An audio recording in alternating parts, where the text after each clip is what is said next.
এই 5 ধরনের মানুষের কপালে সবসময় দুঃখ লেগেই থাকে। নাম্বার 1, যাদের দ্বারা কখনোই কারো ক্ষতি হয় না। নাম্বার 2, যারা সবসময় সত্যবাদী হয়ে থাকে, সত্যের পথে চলে, সত্য কথা বলে। একটা কথা কি জানেন, যে সত্য কথা সবসময় একটু তিতা হয়, আর এটা মানুষ খুব কম পছন্দ করে। তাই এই ধরনের মানুষের কপালে সবসময় দুঃখ লেগেই থাকে। নাম্বার 3, যাদের ভিতরে কোনো অহংকার নেই।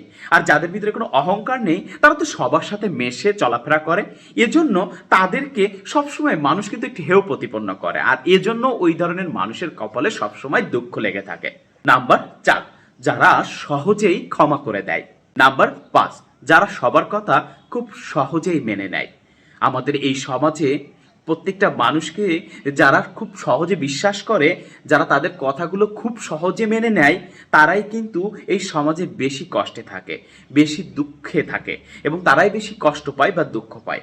কারণ আমরা সেই জায়গায় আঘাত করতে বেশি পছন্দ করি, যে জায়গাটা আমাদের অনেক বেশি বিশ্বাসের, যে মানুষগুলো আমাদের অনেক বেশি বিশ্বাস করে, যে মানুষগুলো আমাদের কথার মূল্যায়ন করে, আমরা ঠিক সেই জায়গায় বিশ্বাসঘাতকতা করি। যার কারণে এই মানুষগুলো জীবনে সব থেকে বেশি দুঃখে থাকে, কষ্টে থাকে।